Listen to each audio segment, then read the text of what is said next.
김종배 시선 집중. 여러분 안녕하십니까, 김종배입니다. 최근 쿠팡 등 온라인 플랫폼을 통해 해외 직구로 영양제를 구매하는 분들이 늘고 있다고 하는데요. 이 과정에서 가짜 영양제가 유통된 사실이 드러나 논란이 일고 있습니다. 이 문제 어떻게 봐야 될지 일부에서 이야기 나눠보고요. 배우 김세론 씨의 사망을 두고 뉴욕타임즈 등 주요 외신들이 한국은 다른 국가에 비해서 유명 연예인에 대한 압박이 너무 심한 국가다, 이렇게 지적을 했다고 합니다. 그런데 이런 현상이 반복되는 이유는 뭘까요? 2부에서 자세히 짚어보겠습니다. 2월 22일 토요일 김종배의 시선집중, 광고 듣고 시작합니다. 아침을 깨우는 이슈들 같이 들으실래요? 사람 냄새 나는 우리들의 이야기, 도닥 토담. 네, 함께해 주시는 세 분입니다. 장윤미 변호사 모셨고요. 어서 오세요. 네, 안녕하세요. MC 장원 모셨습니다. 어서 오세요. 네, 안녕하세요. 최민석 작가 모셨습니다. 어서 오세요. 네, 안녕하세요. 자, 오늘도 주제와 관련된 오디오 듣고 이야기 나눠보겠습니다. 요즘 온라인 플랫폼을 통해 해외에서 직접 영양제를 구입하는 분들이 많죠. 대형 플랫폼에서 사면 별 문제 없겠다 싶을 수 있지만 교묘하게 베낀 가짜도 있다고 합니다. 미국의 유명 업체가 만들어 인기를 끈 비타민 B 보충제입니다. 56살 이모 씨는 2달 전 쿠팡에서 절반가량 싸다는 광고를 보고 구입했는데 그동안 먹어온 것과 뭔가 교묘하게 달랐습니다. 한 달가량 복용한 뒤 이 씨의 건강에는 문제가 생겼습니다. 영양제를 먹기 전 이 씨의 간 수치는 정상 범위를 유지하고 있었는데 복용 이후인 1월 27일 검사에선 기준치의 2배 이상까지 치솟았습니다. 의사의 조언대로 영양제를 끊은 뒤엔 공교롭게도 다시 뚝 떨어졌습니다. 건강을 위해 복용하는 영양제. 안 먹는 사람을 찾기가 더 힘든데요. 이 영양제가 건강을 악화시켰다? 당연히 잘못된 일입니다. 그런데 이 영양제는 꼭 먹어야 좋은 걸까요? 몸 건강 챙기는 만큼 정신 건강과 마음 건강 잘 챙기고 계신가요?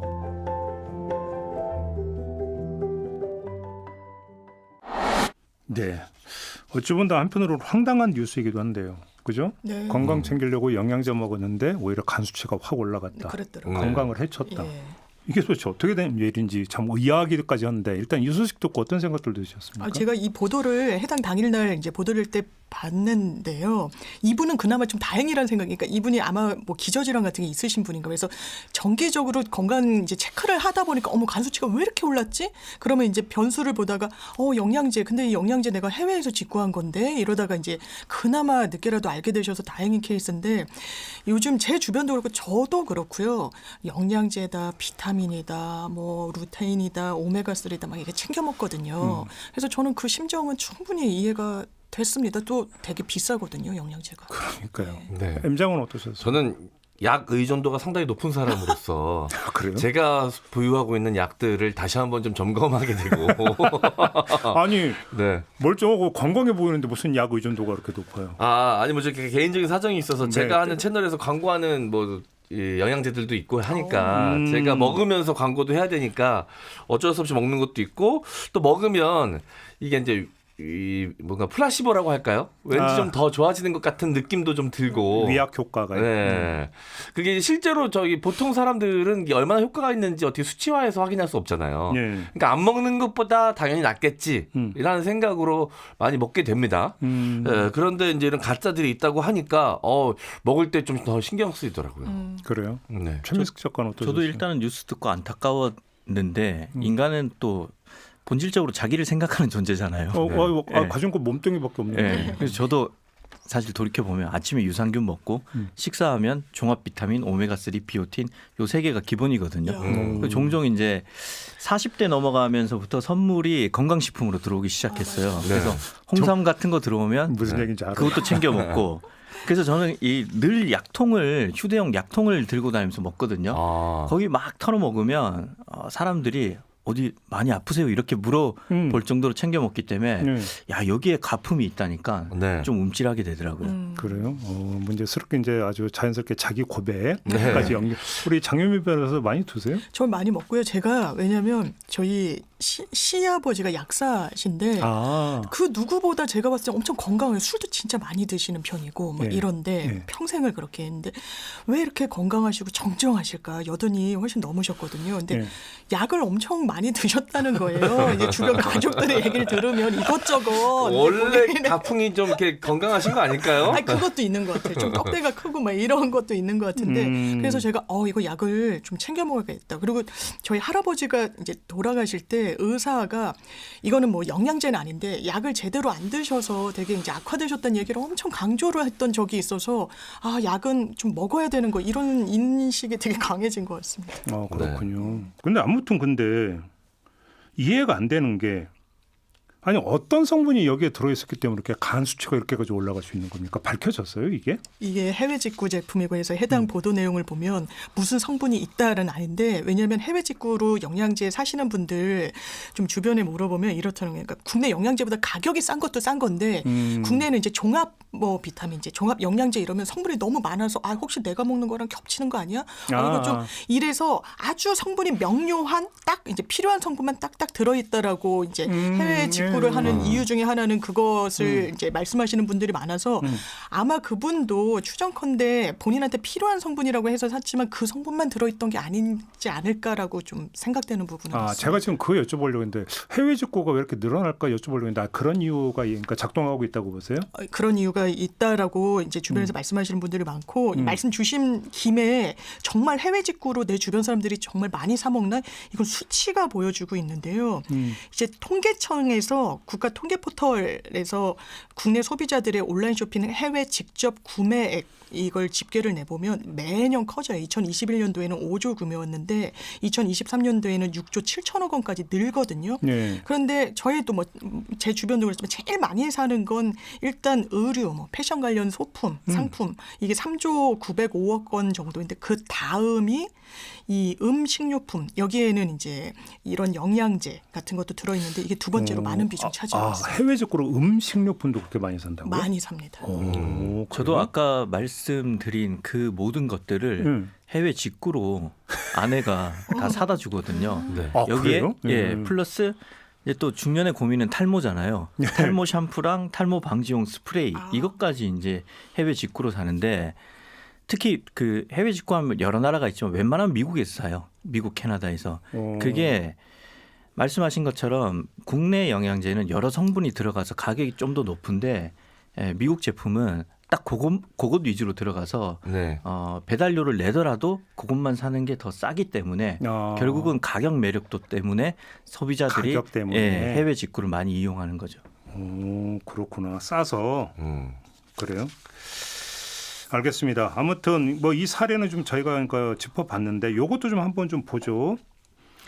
한국인의 10명 가운데 9명꼴로 영양제를 챙겨 먹는다는 조사 결과가 있었습니까? 네, 이 KB 금융지주 경영연구소가 지난해 4월 1일부터 15일까지 독립적 경제활동을 하는 전국 25세에서 69세 남녀 2,000명을 대상으로 이제 설문조사를 진행했는데요. 네. 응답자 중 10명 응답자 10명 중에 9명꼴로 종합 비타민, 유산균 등 이 건강 기능식품 및 영양제를 1개월 이상 꾸준히 복용하고 있다라고 답변을 했다라고 합니다. 자, 식단을 관리하고 있다고 응답한 비중도 69.7%에 달했다고 합니다. 그리고 이들이 건강 관리를 위해서 월 평균 21만 9천 원을 쓰고 있었다고 해요. 그래요? 예, 운동과 건강 기능식품 구입에 각각 8만 원을 지출했다고 합니다. 네. 내 몸 내가 챙기겠다라고 하는 것은 뭐라고 할 수 없는 거잖아요. 그렇죠. 그렇죠. 네. 근데 이제 내 몸을 내가 챙기는 방법이 여러 가지가 있는데 네. 여러 가지가 있을 수 있는 거죠. 네. 그런데 이제 거기서 영양제로 이제 가는 경우가 꽤 높다. 이런 이야기가 되는 거잖아요. 네. 그러니까 그게 이제 내 몸 내가 챙기겠다는 게 신체 건강을 걱정하는 사람들 비율은 한 65% 정도 나온다. 네. 어쩌면 이거는 높은 수치라고 보기도 힘든 거 아닌가요? 오히려 더 높아도 되는 거 아닌가요? 그럼 60%대니까요. 네. 아니 내 몸 내가 챙겨줘. 가진 거 몸뚱이밖에 없는데. 그 상대적인 기준인 것 같고요. 그러니까. 그 상대적인 기준으로 보자면 정신 건강에 대해서 우려한다는 비율은 40%거든요. 그러니까 뭐 어느 게 절대적인 수치다. 70% 넘어가야 많은 사람들이 걱정한다. 이런 기준이 없기 때문에 아무튼 우리가 이 통계로 알 수 있는 결과는 사람들이 정신 건강보다는 신체 건강에 대해서 확실히 많이 걱정하고 있다. 이 경향은 뚜렷하게 볼 수 있는 거죠. 그러니까 신체 건강을 걱정하는 또 저는 어찌보면 너무나 자연스럽고 당연한 현상이라고 보는데 네. 그게 꼭 어떤 영양제 섭취나 이런 걸로 직결될 필요가 있겠느냐라고 하는 것은 사실은 좀 그 얘기가 좀 여러 갈래로 나올 수 있는 거 아니겠습니까? 네. 그 점은 어떻게 보세요? 예를 들어서 운동을 꾸준히 한다든지 네. 예. 뭐 이럴 수도 있는 사실 거잖아요. 운동만한 약은 없죠. 근데 운동을- 귀찮지. 네, 근데 이게 시간도 많이 들고 예. 의지 문제도 좀 있고 힘들고. 꾸준히 이행하기가 어렵습니다. 근데 약은 그냥 먹으면 되니까 네. 훨씬 간편하지 않습니까? 그러니까 이제 운동 좋다는 건 다들 알면서도 그거 못하니 내가 약이라도 먹자. 근데 그건 제가 절감하는 게 네. 저도 헬스장 다닌 지 한 10년 넘었는데 처음에는 한 매일 네. 거짓말 안 못하고 매일 네. 가서 한 2시간 반씩 했어요. 아. 근데 지나니까 그다음에 매일 가긴 했는데 네. 시간이 줄어들어요. 네. 그리고 이제 최근에 와서 이제 제가 네. 위안을 삼고 있는 게 전문가들 얘기를 내가 보니까 꼭 매일 할 필요는 없대더라. 네. 그래서 일주일에 서너 번만 해도 또 효과는 똑같대더라. 그런 네. 얘기만 또 들려요. 네, 또. 거기에 위안을 삼으면서 줄였어요. 네. 그래도 요즘은 그래서 일주일에 2번으로 지금 줄어 있거든요. 네. 그러니까 운동이 말처럼 쉬운 게 아니에요. 그러니까 우리가 영양제를 사랑하는 이유 이 아이템을 보고 저는 책 몇 권이 떠올랐는데 예전에 본 그 프랑스 사회학자 니콜라 에우팽이 쓴 키는 권력이다라는 책이 있어요. 이게 뭐냐면 프랑스 CEO들의 평균 키를 조사해 보니까 피고용인의 평균 키보다 훨씬 크다는 거예요. 마찬가지로 CEO들 중에는 대머리도 적고 체중도 쉽게 말해서 인쉐이프, 보기 좋은 형태로 잡혀 있는 사람의 숫자가 훨씬 더 많았다는 거죠. 그러니까 이 책에서는 밝히지 않았는데 이게 나중에 나온 개념이라서 결국은 뭐냐면 이 CEO들이 캐서린 하킴이 말한 매력 자본을 갖고 있기 때문에 그렇다는 거다. 이건 달리 말하면 자기 시간을 스스로 활용할 수 있는 통제권을 갖고 있기 때문이다. 반면에 미국을 떠올려 보면 쉽게 이해할 수 있죠. 인종적으로 흑인 비만율이 제일 높고 그 다음이 멕시칸 아메리칸이거든요. 이것도 이제 비만의 경제학이라고 그 코넬대 경제학가의 존 콜리가 쓴 책이 있는데 이 책의 주장은 이거예요. 비만은 부국의 빈자들 사이에서 흔하다. 예. 그러니까 선진국에서는 소득과 체중 사이에 분명한 역관계가 존재한다는 거죠. 정리를 하자면 삶의 자기 주도권을 활용할 수 있는 통제권을 갖고 있지 않으면 건강 관리를 못 한다는 거예요. 쉽게 이제 골고루 영양소를 골고루 그렇죠. 섭취하는 것도 아니고 이런 이제 예. 정크푸드 이런 그러니까 거에 이제 의존도가 높다. 그렇죠. 햄버거 먹으면서 시간을 쪼개서 일을 해야 되는 거죠. 그런데 건강은 경쟁에서 살아남기 위한 필수 조건이잖아요. 네. 그렇기 때문에 가장 쉬운 방법이 영양제인 거죠. 말하자면 현대인의 영양제 의존은 생존적 몸부림 같은 거예요. 적자 생존식 본능인 거죠. 그렇죠. 네. 저도 이제 개인적으로 이런 것을 좀 고민해봤는데 사실 지금 인류가 역사상 최장의 기대 수명 속에서 살고 있습니다. 그렇죠. 사실 이렇게 많은 나이까지 살아본 경험이 인류가 별로 없어요. 갈수록 길어지는 거죠. 네. 그러니까 당연히 여기저기 그 어느 정도 나이대가 지나고 나면 고장이 나기 마련인데 이제 남아 있는 나의 기대 수명은 훨씬 더 길 것이라고 생각이 드니까 이런 것들을 이제 약으로 어떻게든 좀 메울 수 있지 않을까라는 기대를 좀 갖게 되는 것 같다는 생각도 듭니다. 내 몸 내가 챙기는 건 너무나 당연한 거고 어찌보면 권리라고도 볼 수 있어요. 근데 이제 그 챙기는 방법론의 문제인 것 같은데 그것이 영양제의 어떤 그 상대적으로 과하게 의존하는 것이 과연 좋은 것이냐. 이제 이게 이제 논점인 것 같은데 한국 영양학회 쪽에서 나온 지적을 보면 영양제를 많이 섭취한다고 해서 모두 흡수되는 건 아니다. 네. 네. 실제로 그런 수치가 나오고 있어요. 그러니까 위 장관에서 비타민 C를 하루 30에서 한 180mg 정도 먹잖아요. 그럼 흡수율이 100%는 아니고요. 한 70에서 90% 정도에 머문다는 건데요. 1000mg 이상 섭취하게 되잖아요. 그럼 50% 미만으로 감소한다는 거예요. 나머지가 이제 외부로 소변 등으로 배출된다는 건데 네. 그리고 체외 배출이 어려운 지용성 비타민 과량 먹는다? 이러면 몸에 축적이 된대요. 그럼 뭐 두통, 각질 생성 그리고 뭐 심하면 태아기형 뭐 이런 거를 유발할 수 있다는 연구 결과까지 있어서 전문가들은 이상 사례 발생 시에는 섭취 중단하고 전문가랑 반드시 상담해야 된다. 그리고 과량 섭취하지 말고 신장 질환이 특히 있으면 섭취 전에는 전문가와 별도의 상담이 필요하다고 이 세 가지를 권고하는데 제 주변에서는 좀 비타민 신봉자 그리고 뭐 전문가들이 비타민 뭐 많이 먹으면 좋다 막 이래서 두세 알을 먹었더니 몸이 가뿐해지더라 입안의 질환이 사라지더라 이렇게 저희 엄마 얘기긴 한데 예. 그래서 정말 저도 뭐 전문가가 아니니까요. 나도 한 2-3알 먹을까 이렇게 되게 되더라고요. 또 이런 심리적으로. 전문가의 의견이 없어도 저는 이걸 너무 잘 알고 있는 게 제가 한때 비타민 신봉자라서 많이 먹잖아요. 머리가 너무 아파요. 아무것도 할 수가 없어요. 네. 아, 그래요? 그리고 식사와 함께 복용을 해야 되는데 식사하고 난 다음에 좀 시간이 지나서 아직 괜찮겠지 싶어서 먹잖아요. 그럼 그때도 머리가 너무 아프고 그래서 결국은 과다 복용은 정말 해롭다. 네. 그렇죠. 그걸 경험칙으로 알고 있죠. 그 자체가 필요 없다라는 게 아니에요. 네. 문제는 과다. 네. 과다가 문제라는 거죠. 적정하게 복용하면 도움이 되시는 분들도 많이 계십니다. 네. 그래서 제가 작년 여름쯤에 좀 그때 그 몸이 안 좋아갖고 병원에서 진료를 받은 적이 있는데 그때 의사 선생님이 물어보더라고요. 영양제 드세요? 그래서 저 거의 안 먹는데요. 그랬더니 뭐 굳이 안 드셔도 돼요. 괜찮아요. 뭐 이렇게 이야기하기는 하더라고요. 그런 게. 더 음식으로 이것도 전문가들은 결국 이제 영양제가 몸에 받고 안 받고는 사람에 따라 다 다를 수 있기 때문에 제가 그 얘기 제가 그러니까, 한의원을 갔더니 그렇죠. 홍삼을 먹지 말라고. 사람 따라 체질에 따라 사상의학 보면 4개의 체질이 있다고 하잖아요. 네. 거기서 홍삼이 받는 체질이 아니라고 먹어도 소용없어 먹지 말라고. 네. 사람 체질 따라 또 달라지는 거죠. 그리고 이제 명절 때마다 대한민국 그 선물 순위를 보면 항상 1위, 2위, 3위는 건강기능식품입니다. 그렇죠. 보통 이제 주변에 선물할 때 건강기능식품 드리면 대부분 또 만족도가 높고 연령이 좀 어느 정도 되시는 분들은 사실 제일 관심사가 건강이기 때문에 실패할 확률이 적거든요. 제가 한번 가상을 해서 친한 뭐 친구든 어른한테 네. 선물을 드리는데 주거지 가까운 헬스장에 가서 1개월 이용권을 끌어다가 선물을 드리면 네. 선물 받는 사람은 좋아할까요? 싫어할까요? 싫어할 것 같은데요.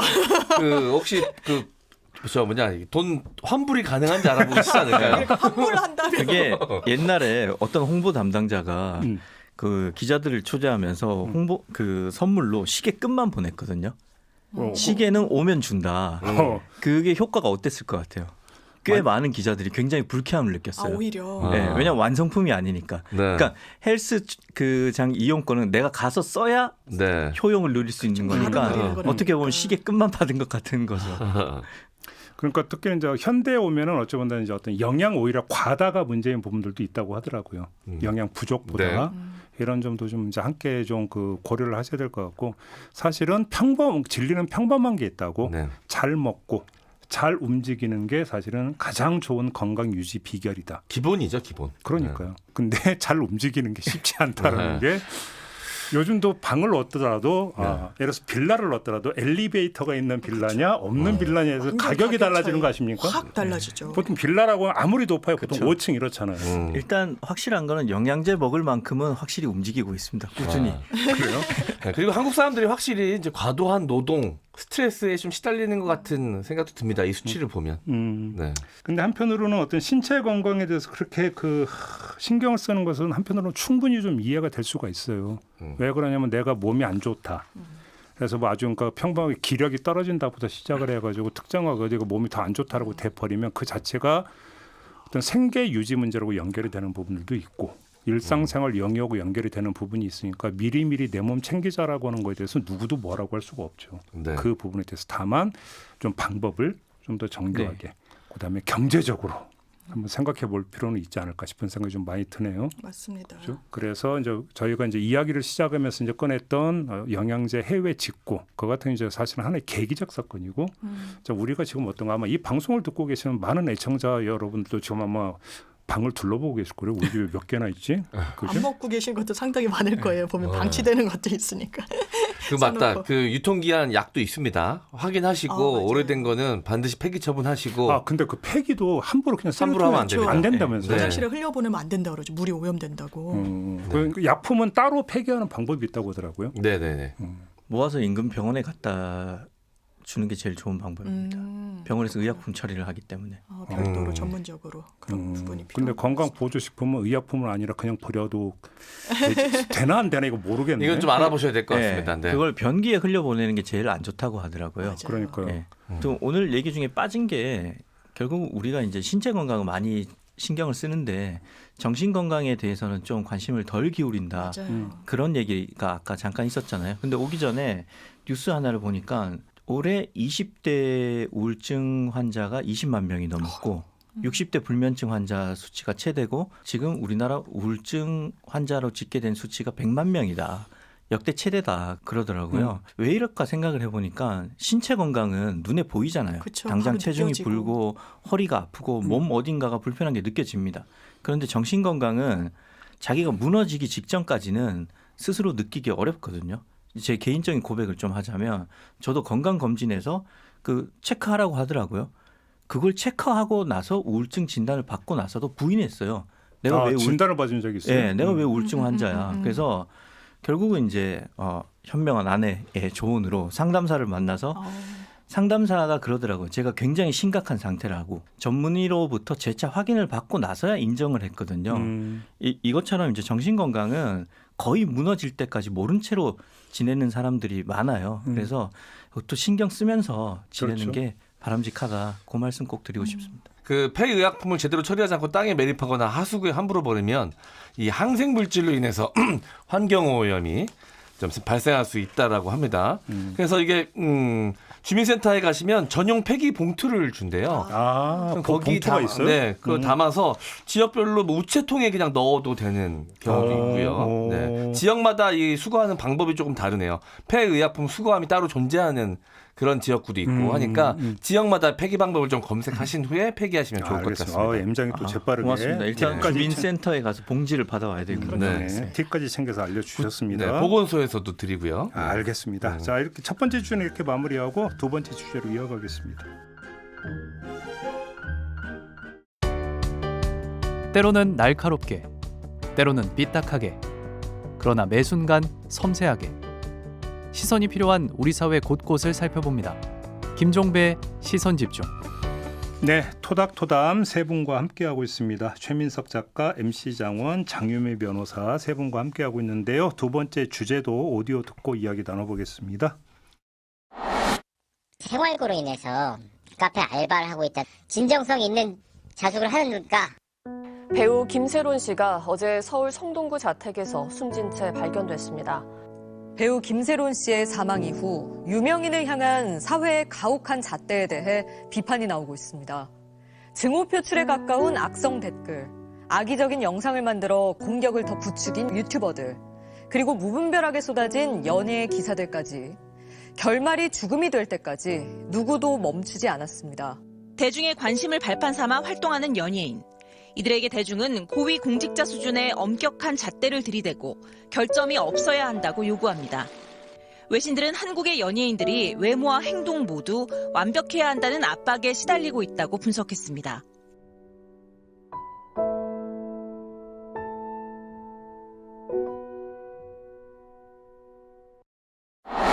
네, 또 한 명의 연예인이 세상을 등졌는데요. 이 소식 듣고 세 분은 어떤 걸 느끼셨습니까?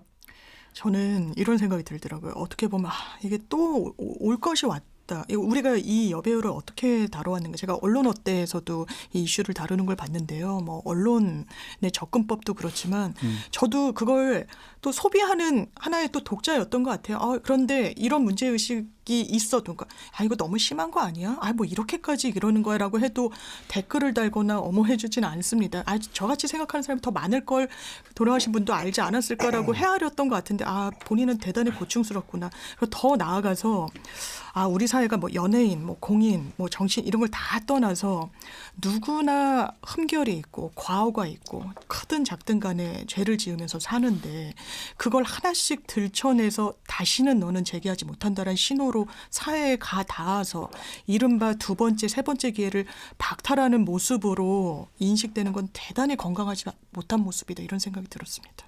M장은 어떠셨어요? 네. 또 한 명의 또 이 안타까운 청년이 이 생을 마감했다는 소식을 들으면서 요 근래 이런 일들이 좀 자주 있지 않았습니까? 근데 점점 그 나이가 좀 어려지고 있어요.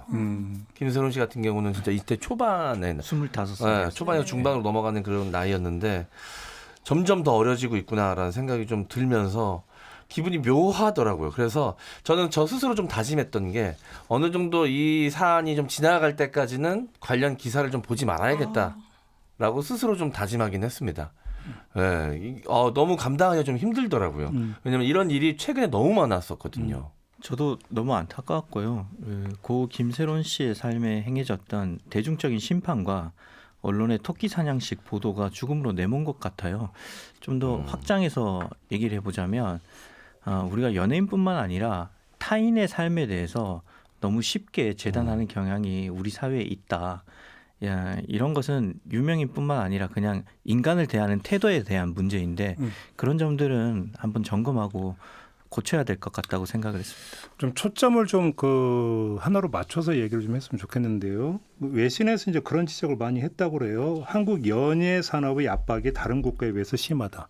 연예 산업의 압박이라고 하는 표현을 바꾸면 결국은 대중들의 그 압박이 또 그만큼 심하다는 얘기로 연결이 될 수 있는 거 아니겠습니까? 이 점은 어떻게 보십니까? 굉장히 도덕적인 기준이 엄격하다는 건데 폭넓게 얘기하자면 한국 사회가 상대적으로 해외 국가에 비해서 이민자가 굉장히 적은 균질한 동종 사회인 거죠. 이 사회학에서 이제 호모지니어스 소사이어티라고 하는데 마치 한국 사회는 이제 동족 사회 같은 공동체인 거죠. 이것의 장점은 단결이 잘 되고 하나의 공통된 목표 아래 한 사회가 일사불란하게 움직일 수 있다는 점이에요. 그래서 한국은 위기만 닥치면 갑자기 강해지는 겁니다. 단점은 조금 단순화시켜서 말하자면 거의 전 분야에 걸쳐서 사회 구성원이 지향해야 하는 바람직한 삶의 양식이 정답처럼 존재한다는 거예요. 공통적으로 지향하는 가치가 명확한 거죠. 게다가 땅도 좁고 인구도 많고 경쟁이 치열하다 보니까 바람직한 삶의 양식이라는 정답에서 벗어난 인간은 사회 부적응자 내지는 탈규범적인 인간처럼 인식이 되고 심심찮게 타인의 시선과 평가로 심판을 받는 거죠. 그래서 모두 정해진 코스의 삶을 살고 일정 평수 이상의 아파트에 살려고 하고 특정 브랜드의 옷이 때마다 대유행을 하고 대기업을 선호하고 선호를 넘어선 모범적인 삶의 양식이 존재하는 거예요. 그렇기에 도덕적 기준도 정답이 있고 유명인은 모범이 되어야 하기 때문에 더 엄격하게 적용되는 거고 대중은 철인을 원하는 거죠. 그래서 유재석 씨의 별명이 다른 게 아니라 유느님인 거죠. 그러니까 도덕적 완벽성을 요구한다라는 거잖아요. 네. 네. 그래서 이제 가장 그 어떤 이게 분란 없이 오래 연예계 생활을 유지하신 대표적인 분이 아까 말씀하셨던 유재석 씨잖아요. 우스갯소리로 이제 개그맨 후배들끼리 모이면 유재석 선배처럼 살고 싶어? 라고 물어보면 대부분의 후배들이 감당하지 못할 것 같다라고 이야기를 합니다. 원치 않다고 얘기하시는 분들도 많고요. 그러니까 그만큼 너무 엄격한 잣대 속에서 이게 나 자신을 절제하면서 살아간다는 게 사실 인간으로서 가능할까? 이런 생각이 많이 들어요. 그러니까 예를 들어서 어떤 도덕적 완벽성을 요구한다는 얘기는 이런 거 아니겠어요? 예를 들어서 음주운전을 했어요. 예. 그럼 음주운전을 한 행위에 대해서는 저는 사회적으로 질타할 수 있다고 생각을 해요. 네. 근데 그럼 거기서 끝나야 되는 건데 그거를 가지고 그러면 이 사람의 다른 면에 대해서도 그거를 갖다가 고대로 하면서 너는 음주운전하면서 도덕적으로 문제가 있었으니까 다른 것도 문제가 있는 인간이야 라고 해들으면서 그냥 규정해버리고 네. 모든 한 사람의 그 인간은 되게 다면적이라고 얘기를 하거든요. 네. 삶은 복잡하고. 근데 다면적이고 복잡한 그거를 단 하나의 어떤 단선적인 도덕적 잣대를 가지고 다 재단해버리면서 옴짝달싹 못하게 만들어버리는 네. 이거잖아요, 결국. 그렇죠. 그러니까 음주운전을 해서 사회의 지탄, 잘못으로 인해서 사회의 지탄을 받을 수는 있어요. 그래서 구덩이에 떨어질 수는 있어요. 그렇다면 그 개인이 다시 노력을 해서 다른 봉사를 하고 선행을 해서 그 사다리를 딛고 올라올 수 있는 기회가 주어질 수도 있는데 우리 사회는 대중의 심판과 혹은 언론의 보도로 인해서 그 사다리를 자꾸 치워버리는 행위를 한다는 거죠.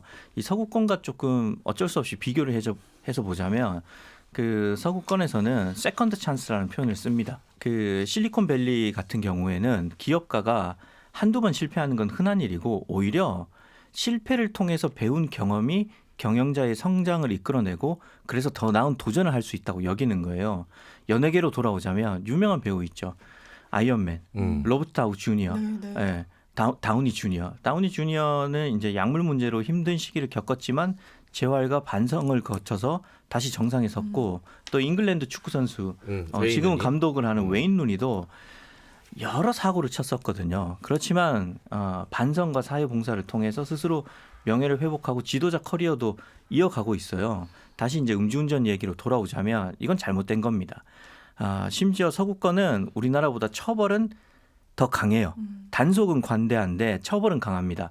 그렇다고 해서 유명인한테 더 엄격한 기준을 요구하지는 않아요. 유명인도 일반인과 같은 형량을 부과받고 일반인처럼 다시 한번 재기할 기회를 동등히 받는 거죠. 우리 사회가 위선이라고 하는 표현을 너무 남발을 하는 것 같아요. 네. 저 사람 참 위선적이다라고 하는. 근데 그게 남발될 수 있는 그 개념인지는 저는 좀 솔직히 좀 의문스러운데 예를 들어서 제가 역사책에서 얼핏 봐서 좀 뭐한데 우리 조선시대 한 인물이 한 명 있었는데 이 사람이 사화의 주인공일 정도로 하여간 이 당쟁의 거의 주역이었고 이른바 정적 숙청이나 이런 데 앞장을 섰던 인물이었는데 이 사람이 그렇게 백성들한테는 그렇게 살갑게 됐대요. 그러니까 이제 뭐 저작거리 나가서 뭐 해도 뭐 양반 고관대적인 모습 같은 걸 보이질 않고 요즘 개념은 친서민적 행보를 보였다라는 겁니다. 그러면 여기서 우리는 한번 이렇게 생각해보죠. 이 사람은 그럼 위선적이었던 것이냐? 그렇게 볼 수 있느냐라는 거예요. 그건 아닌 어떻게 보십니까? 아마 비슷한 지위에 있는 사람들이 나서서 위선적이라는 얘기를 더 먼저 하지 않았을까? 내가 하지 못하는 걸 하니까 저 사람은 정상이 아니라 비정상이라고 낙인을 찍어야 되지 않았을까라는 생각이 좀 드네요. 그러니까요. 그러니까 이 사람의 A라고 하는 면모만 봐고 그거를 가지고 B, C라고 하는 다른 면모에 갖다가 그대로 그냥 대입을 시켜버린 거잖아요. 일방적으로 재단을 해버리는 거잖아요. 근데 저는 이게 되게 폭력에 가까울 수 있다고 보는 게 우리가 여론조사를 하다 보면 자신의 이념 성향도 묻잖아요. 당신은 진보입니까? 보수입니까? 뭐 중도입니까? 그런데 물론 그런 사람도 있을 수는 있다고 치는데요. 올백의 진보가 있고 올백의 보수가 얼마나 있겠습니까?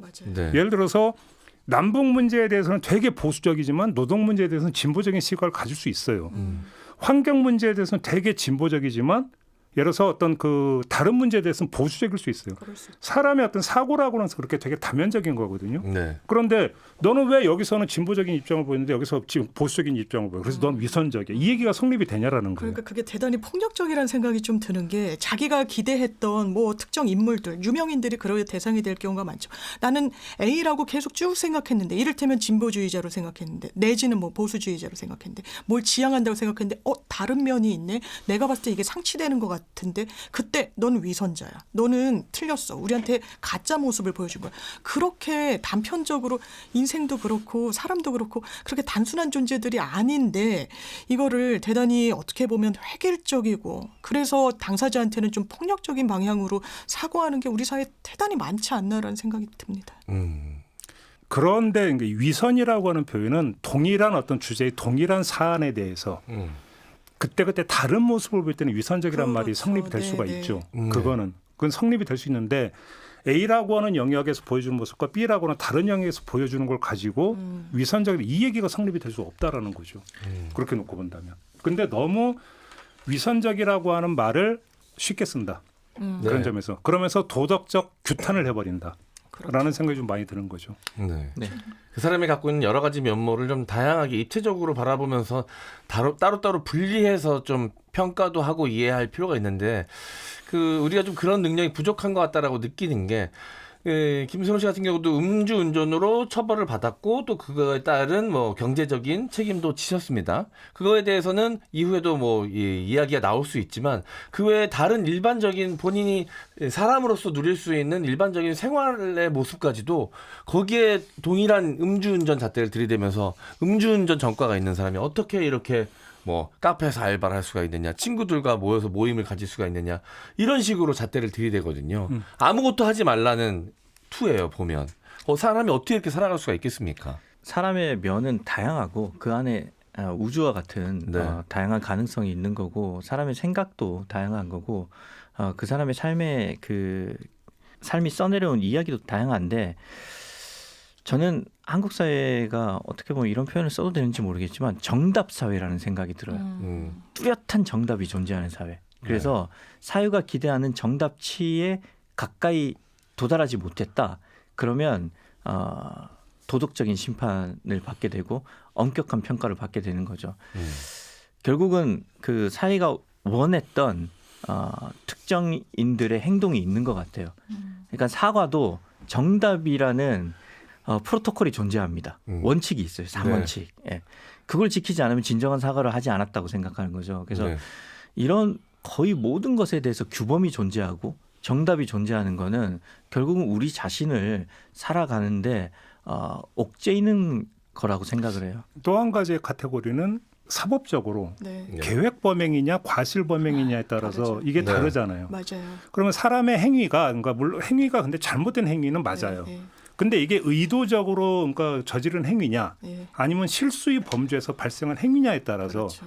대하는 어떤 태도와 평가도 달라질 수 있는 거잖아요. 그럴 수 있습니다. 근데 그런 점에서 누가 보더라도 실수거나 과실인데도 거기에 비해서 너무나 큰 몽둥이를 드는 이런 경향도 좀 있지 맞아요. 않습니까? 그러니까 김세론 씨 같은 경우에는 이제 음주운전으로 사고를 일으켰는데 교통사고는 기본적으로 과실범이에요. 그러니까 사고를 고의적으로 일으켰다고 하면 달리 법적 평가를 받지만 음주운전 자체는 고의고요. 왜냐하면 음주 상황을 초래했으니까. 그런데 그런 생각이 드는 거예요. 이 나종호라고 이 정신과 전문의가 이번 사태를 보면서 이 대한민국이 하나의 거대한 오징어 게임의 판 같다라고 하는데 한번 낙오되면 다시는 그 재기의 기회를 주지 않는 게 과연 건강한 사회인지에 대한 물음을 던지는 건데 이를테면 아까도 뭐 여러 한류 배우 이야기해 주셨지만 오바마 대통령도 본인의 자서전에서 본인이 그러니까 마약을 했던 그 유년기의 경험 같은 걸 적은 게 있어요. 저는 이런 이건 범죄죠, 범죄. 그런데 이거를 극기하고 그 사람이 어떻게 극복해왔는지도 사회가 열어놓고 받아들여줘야 된다는 생각이 들어요. 근데 눈에 띄는 게 아무래도 이제 뭐 정치인이나 연예인들이 되는 거죠. 그런데 이런 인식을 많은 분들이 갖고 있는 것 같아요. 그러니까 제가 고등학교 때 한 선생님이 요즘 신흥 귀족은 누군지 아냐 연예인들이다. 그러니까 이런 인식, 돈도 재력도 상당히 있고 거기에 따른 명성이 있으니까 더 엄격하게 보고자 하는 것 같아요.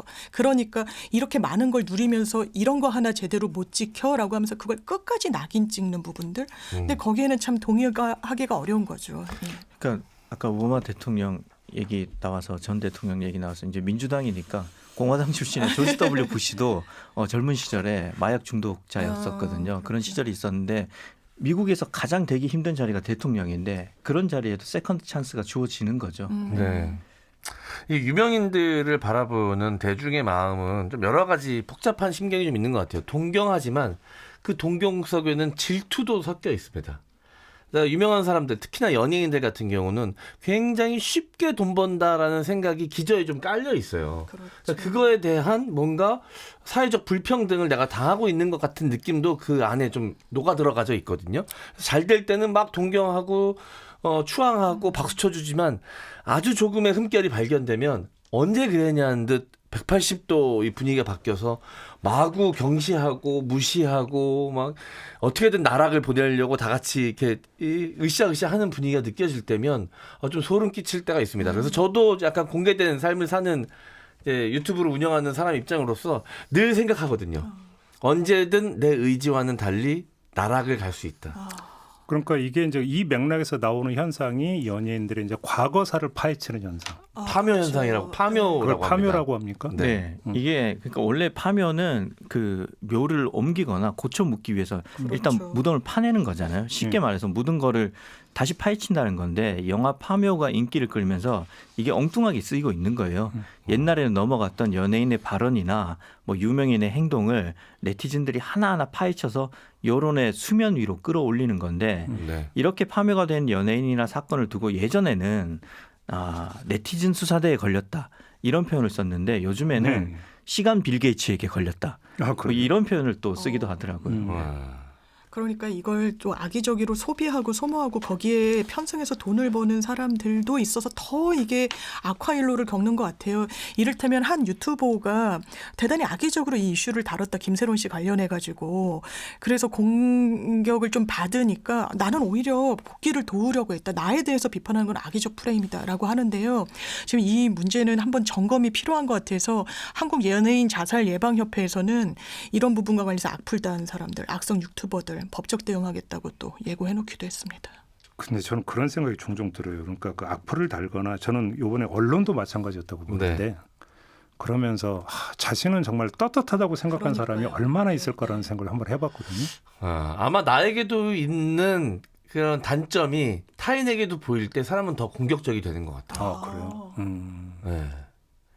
그 공격적인 모습을 보이면서 나를 감춘다? 네. 그런 겁니까? 네, 그런 약간 심리적 현상 같은 것들도 분명 좀 있는 것 같습니다. 그런 흠결에 대해서 공격하고 나쁘다고 지적함으로써 좀 도덕적으로 나는 만회하는 위에 있다라고 그런 느낌. 오히려 그렇게 위안 삼을 수 있는 것이죠. 저는 또 어떻게 보면 공격자도 피해자라고 생각을 해요.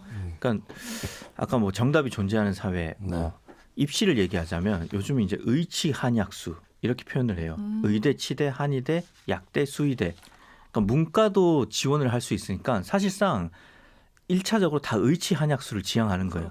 취준생은 다 대기업을 지향하고 그러니까 뭔가 이제 뚜렷한 공통의 가치가 있다 보니까 네. 거기에 도달하기 위해서 자신을 끊임없이 채찍질하다 보면 피로하잖아요. 네. 그러니까 부족할 때마다 나는 더 단련을 해야 돼. 이런 엄격한 가치를 가지고 있다가 스스로 지치면 그런데 내 동료 혹은 유명한 사람 나만큼 안 하는데 나보다 더 쉽게 벌고 쉽게 성공하는 것 같네. 너는 나와 같은 훈련 과정을 거치는 거야? 라는 잣대가 들여지는 거죠. 그리고 또 거리가 멀다 보니까 이 돌을 던져도 그 돌은 이 돌이 그 유명인에게까지 닿을까? 라고 생각해서 쉽게 던지는 건데 그 돌들이 이제 거대한 바위가 돼서 유명인의 삶을 짓누르는 거잖아요. 근데 여기서 이제 점검해 봐야 될 거는 슬픈 얘기인데 이 파묘 현상 이게 하나의 놀이 문화가 된다는 거예요. 그러니까 커뮤니티에서는 이 파묘를 하는 게 뭐 사회 정의나 바람직한 공동체의 미래 가치를 위해서 행하는 게 아니라 자기의 정보력을 과시하고 자기의 공명심을 드러내고 호승심을 느끼려고 하는 거죠. 그러니까 이거를 놀이 문화로 생각하는 게 문제고 더 큰 문제는 타인의 삶에 대한 배려가 없는 거죠. 근데 여기에는 놀이 문화뿐만 아니라 일종의 장사 속도 저는 연결이 되어 있다고 보는데 네, 그것도 연결돼 있죠. 예를 들어서 이런 게 있어요. 성경에 나오나요? 죄는 미워야 돼, 사람은 미워하지 말라.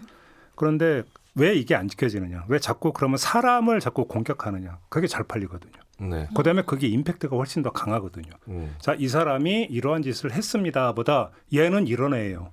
라고 했을 때 거기서 어떤 듣고 보는 사람들에게 부여하는 각인 효과는 비교가 안 될 정도로 크고 중요한 것은 뭐냐면 하나의 독립의식을 형성해 들어가는 중요한 심리적 기제 가운데 하나가 공동의 적을 설정하는 거거든요. 네. 그렇죠. 그러니까 공적을 만들어내면 될수록 결속은 강화되는 거죠. 그러니까 유튜버 같은 경우도 뭐냐면 아주 의도적으로 나는 누구만 조진다.